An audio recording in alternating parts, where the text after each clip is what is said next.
Hi friends, this is Sarah from Crafting and Relaxing. Welcome. Thank you so much for joining me. I am going to make a very special to me journal this weekend, so I thought I'd bring you along start to finish. One of my kids, I don't have my own kids, I just have other people's kids, but one of mine, a different family, not Baby Gray's family, is engaged. I think that when you're engaged, you should write about it. You should write about wedding dress shopping and who goes with you. And you should write about the special gifts and the moments. And everywhere you go, everybody spoils you rotten as a bride-to-be. And I just think it's a good time. You should write about it. You should remember the early days of your love. Mr. Crafting and Relaxing, and I say that a lot because I had something on my wall about that many years ago. I was messaging with her and she said she would like sage and cream and white. And so I started looking online and I was like, oh, it should be Cartabella paper. If I'm going to make her a journal, it should be Cartabella or it should be Blue Fern. There aren't very many brands that I want to make her a wedding journal. And I guess it's not really a wedding journal. It's more of like the time of your engagement. She said sage and green and white. And then I found this paper collection online. I was laying in bed and then I said to myself, I think I have that. So I went and dug in the cupboard and sure enough, I have it. It is called Home Again from Cartabella. And it's a combination of homey and somewhat, love and appreciating. Not like total romance and not wedding-ish. Can't find the cover for you. Here we go. Home Again. So it has the sage. So I just spread out a bunch of the papers and sent them to her. And she said, yes. Now I have the pressure of choosing the cover, right? When I talk to you about making a journal, the first thing you do is you choose your cover because you want your cover usually to be larger. And I've been kind of toying with that and going back and forth. It's almost easier for me to make a project for anyone else than like a family member, right? So I think I'm going to go with this as the cover. I think some of these patterns are a little bit younger, but this is teal and this is much more sage to me. So I want to honor the colors that she was talking about. This might be a little much for the cover. And I'll cover part of it up. So if she doesn't love the front cover, it's okay. I just like to try and be sure that I have a front cover that works.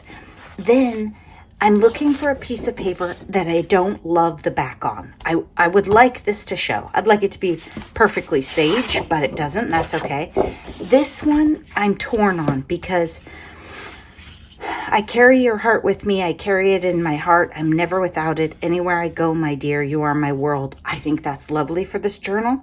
I'll have to cut it up, but I can make it work. And so they built a life that they loved. I want to use that. All the sappy things that I don't usually use. Together is our favorite place to be. To use all of those that I like, the most I could get out of this piece of paper would probably be 9 inches. So let's use the right end of the ruler and see. And again, normally, right, I don't spend that much time thinking about it, but this time I am. And part of me was like, oh, I could order another paper collection and then have it. Well, a quick search online, it's December, people, so it's not going to come tomorrow like we're used to. Mr. Crafting and Relaxing actually got up and went to the store and bought something recently because he was frustrated. Okay, the most I could get out of this, if I wanted to use this strip, I'd have to go in between them, would be like 7 inches. And I'm not okay with that as the height of my journal. So that's a deal breaker for me. So this can't be my inside cover. I do like it and I was thinking about it. We'll see. I have a lot of these neutral stripe ones. We could do that if we wanted to tone it down a little. So let's say, okay, we'll set this aside. This is pretty dark. I'm not sad that I'm going to cover this up and lose it. Okay, so we'll put that right there. Then let's figure out, ooh, I kind of love this, right? This is her sort of sagey and cream, and I'm not in love with this. I am worried about the number of really nice pieces of paper that I have out of the Carta Bella. Carta Bella feels different than Echo Park or a lot of others. I'd like this for the cover, but I'm not sure about it yet. So let's put it over here as a possibility. This is just the shiny thing. We're not going to use that. We could put this on the inside cover and have this, but I think this is the outside and this is the inside. That's just too much for me. So no stickers. Let's set over here. I don't want to cover up this mint. I don't know if she loves this, but it's a color she asked for, so we're keeping it. I like this. It's lighter than the other wood grains, so I definitely want to use both sides of that. This is dark. It's very dark. I can cover it up with a lot of stuff though. This, Home Sweet Home, Our House, Gather, Welcome Home, Live Simply. I think these are pretty good. I think they kind of have some romance to them, so we'll keep that. Now this one we're not going to use as full pages in the journal. I like this. This is us, our life, our story, our home. I don't really, it's a little homey. I could cover that up actually even. Life does not have to be perfect to be wonderful. I like both of these. The letterboard thing is a little trendy. I don't really want to have a whole bunch of that in there. And I'm thinking about ephemera for the front. They're a little big, they're a little dark, but I could cut them down and then put them on my own wood grain if I wanted. The bows do nothing for me. I mean, I could go my whole life without those. If that was on the other side of a patterned paper, I'd probably put the bows covered up as the inside layer. I'm going to think about this one. Not sure where I stand. This one's okay. Flower and oats and sugar, old lady flowers. I mean, I like these flowers fine, but I don't really, I mean, there's not quite right for her so much. I'll cover them up. If I use the paper, I'll just put a bunch of stuff like flour, sugar. It's very homey. It's not very romantic, right? It is farmhousey, very trendy. My happy place, Home Sweet Home. The journey takes you home. Home is my favorite. Homemade. Okay, love builds a happy home. There's one on there I'm excited about. So for this one, this might be the one, you guys. Gosh, that's a lot for the inside cover. This would be outside, this would be the inside. We'd have a great big pocket right here that would introduce a nice floral or some greens. We'd have some color over here on the first page. You know, this might be it. Let's see. I told you we were getting strategic with this paper and doing some thinking. Okay. I can keep the sentiment. Oh, it's tight. If I want to go 9 inches, it's going to be like right there. So we could have the sentiment itself. Love builds a happy home. It's cute, but it's not like, oh my gosh, best thing ever. I think this is the inside cover because I want to be miserly. Literally, that's the word I'm looking for. With the paper that has the wonderful texture. And this Carta Bella, when you double this up and make a cover with it, it is so wonderful. So I don't want to go into my stash and just find a sage green. I want 2 papers from this collection. So I think I'm going with those 2. Yeah, this home again is just not, I'm not feeling it so much. It has about 4 or 5 really cute papers. And I don't think this is the kind of journal where I'm going to mix in a bunch of tea-dyed and junky. It's not junky. This is a very clean, precise young lady.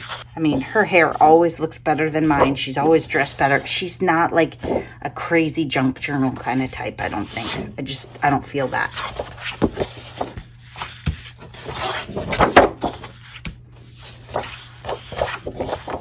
Okay, I think I can make this work. Now, here's what else I did. I went into my stash. I have Spring Market, which is Carta Bella. The same brands will use some of the same colors, and this has really nice sage. Now, she's not really a gardener. Of all the things my eyes have seen, the best by far is you. Okay, that is fabulous for what I'm doing here. When you love what you have everything you need. It has a touch of pink. I think we can have a little touch of floral in this. This is a little romance. We are not showing that side, but we'll cut these 2 And we'll have those as pockets or tuck spots, not tip outs with that bright pink on the back. But it gives you an idea, even though I'm giving up, like the one that said something about love on one of these sheets, I have these two. And it's the same texture. Then I was thinking here we have Life is Beautiful, Joy, Better Together, which I never use those. Together, Joy, Smiles, A Perfect Day, Hello Sunshine. We've got some things where we can bring in some sage. This leaf kind of is like stuff in both papers. So I'm going to use the stickers out of this paper pad, pretty much all the green ones. Then I had mixed, I don't know why, I think I had both and I just put them together, some Carta Bella Spring Market and some Echo Park. Now the difference is texture.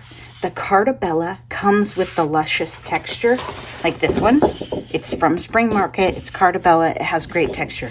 These are Spring Market Echo Park. My actual collection pad was Echo Park. I must have picked up the Carta Bellas as individual sheets and I just tucked them in here. I'm not going to use any of the super smooth papers because I didn't see anything in here that was like amazing. There's not a whole bunch of sage, but I went through and I took out the greens. This Spring Market right here, no, we're not using this side, but I can use this for pockets. I could take it and cut it up and then use it with the, like a solid side as a journaling cover. It's a little more spring green than sage. Let me show you if it's not like reading right on camera and you can't tell. Here's the Home Again with a touch of gray green, and this is very springy green compared to, where is that really nice sage page? Well, here. I mean, you can see it's a little springy, but I think it'll work.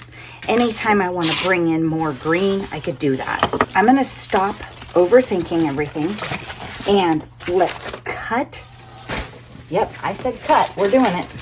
The cover paper and make our cover. And I have locked the kittens out because I just didn't want them helping me with this project right now. At least not the cover. I mixed up all my pages again. Here we go.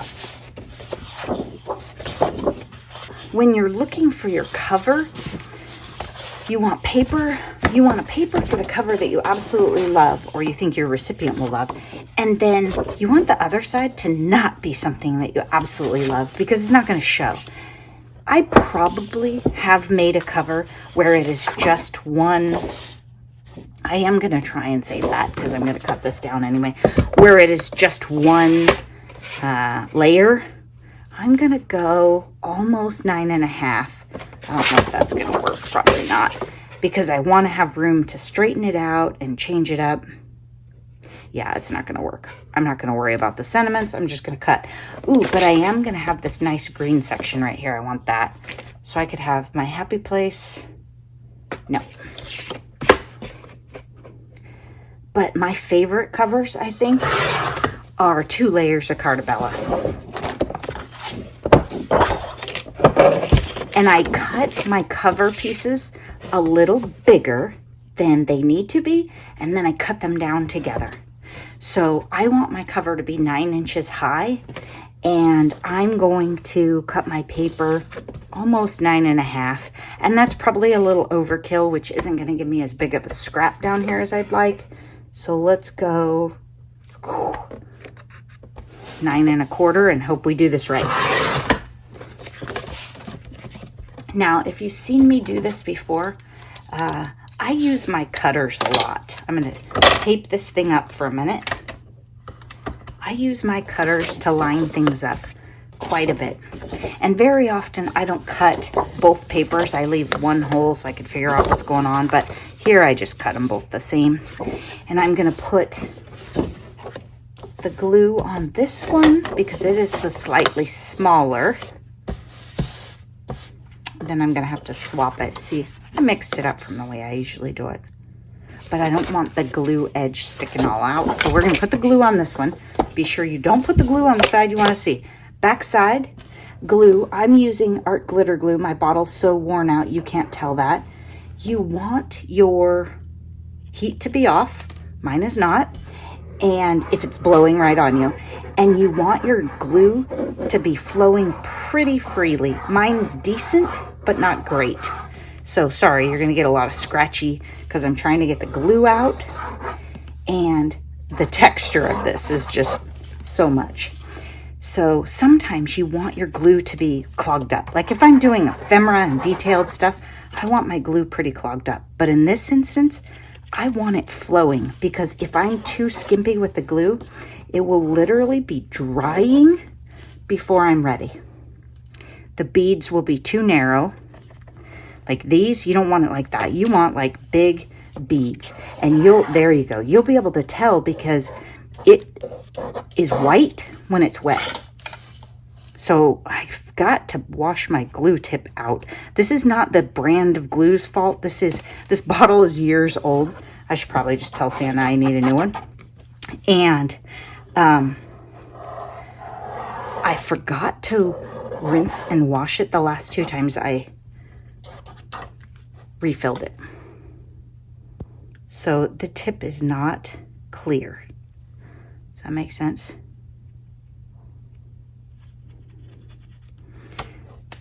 And your glue just gets kind of gummed up in there, right? Yeah, this is not how I want it. Okay, hang on. So I have art glitter and barely art. And probably neither one of them is flowing very well, but we can try. And I'm gonna turn off the heat. My heater blows right onto my craft counter. So when I'm doing a cover, I try to remember to turn the heat off, but sometimes I mess up. Okay, now I'm gonna do the edges. I like to do the edges towards the end, not first. Part of me is like, oh, start here. But I like to make sure the edges are wet so that they will grip, because it's much more important that your edges grip than every little section of it. Does that make sense? Where'd that bigger pin go? This button pin is a little bit more sturdy, so it frees more up. Ooh, that was too much. So no problem, we're gonna take a scrap or my finger or something, and we're just gonna squeeze that out before we put them together. So this is real life crafting, right? Sometimes your pin gets gummed up, and I need to take the way to fix this. But see, if I was making embellishments, I wouldn't want to do it. But the way to get this ready to make a journal cover is to unscrew the top, put it in a cup of warm water in the kitchen, let it sit there a while, come back, rinse it off, and put it back together. There's not really a problem with the glue. It is literally just kind of gummed up. And if you get any sort of sturdiness to your glue, or you have, stuff gummed in there. Okay, now I'm going to take just something out of my scrap bin. I'm going to go like this because I don't want big globs of glue. This is a terrible journal cover, by the way. I'm freaking out. Okay, now what we're going to do is we're going to not freak out. We're going to take this. We're going to put it the side up that we want to glue to, right? I mean, remember, if you're looking at the pretty paper and you're about to put glue on it, you need to stop yourself.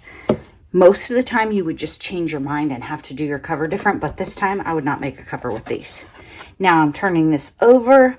Sometimes I give some thought to like, okay, what's the most important corner? Where will be the front?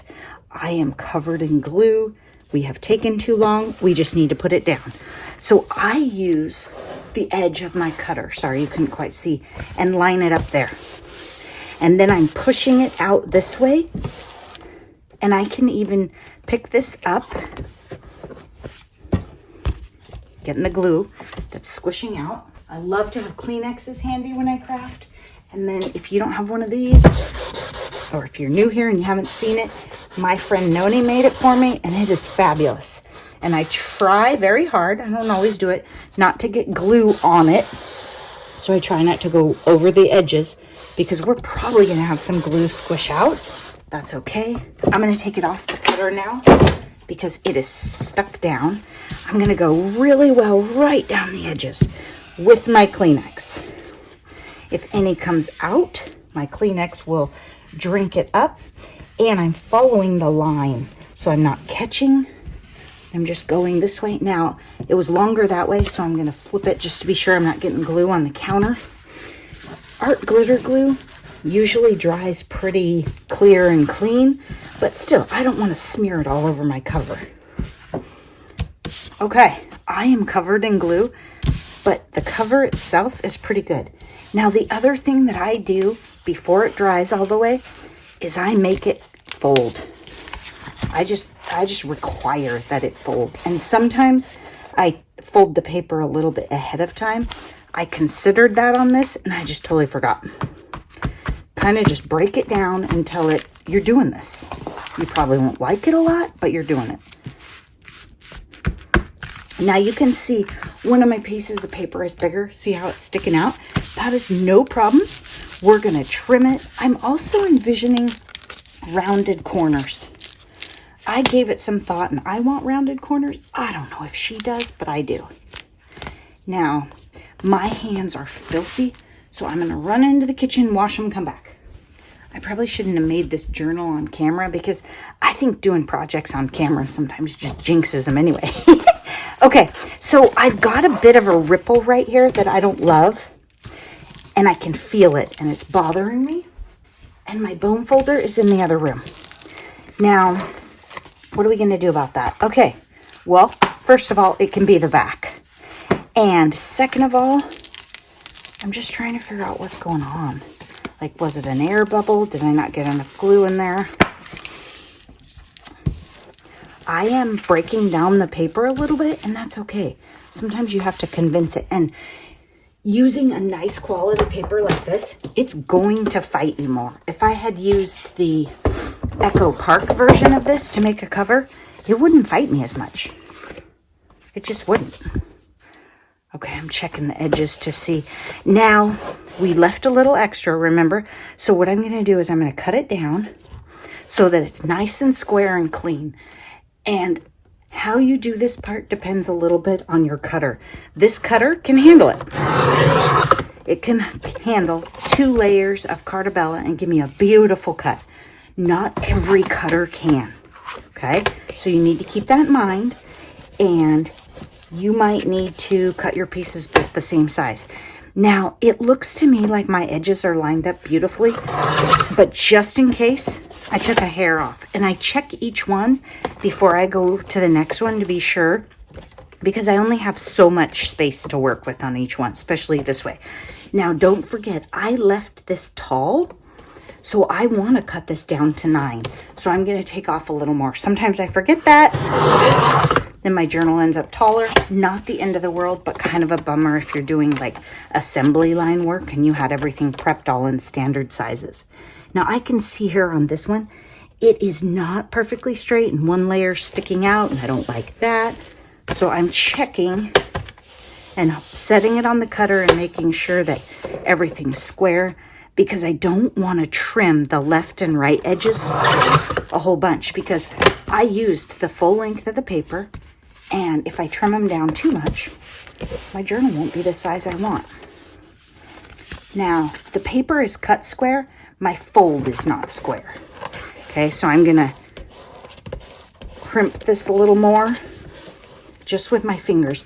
I'm not gonna take, even if I knew where my bone folder was right now, I think I left it in the other room because I was crafting in there, I wouldn't necessarily take it and go really harshly down Cartabella because of the texture. It might leave a line in it, and this paper is still wet, and I'm just convincing it. I'm imagining the corners rounded, like I said, I think, but I'm not going to do that yet. Now I'm going to take a break. I need some dinner, and that was kind of stressful for me.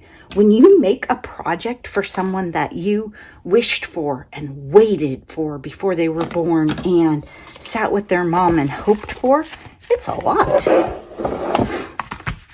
What I'm going to do is I'm going to put something on this, not super heavy, but just something to kind of convince it, yep, you're going to sit down flat. So I'm thinking phone book. I like the phone book because it's not overly heavy and it doesn't crimp things. It just kind of put some weight, and it won't dent anything. It's not like a giant encyclopedia. A giant encyclopedia would work fine too. I mean, eventually I'm going to convince this thing to get flat. Actually, what I'm probably going to do is come back in and go like this. I kind of like it when they curve, and it depends on how much stuff I put on the inside. So it's probably going to end up more like this. But a phone book just kind of makes it settle down. So I'm going to do that, and I'm going to eat dinner. Then I'm going to come back and I'm going to start chopping up paper, and I'll show you how I do that, and we'll see which ones are directional and what our limitations are.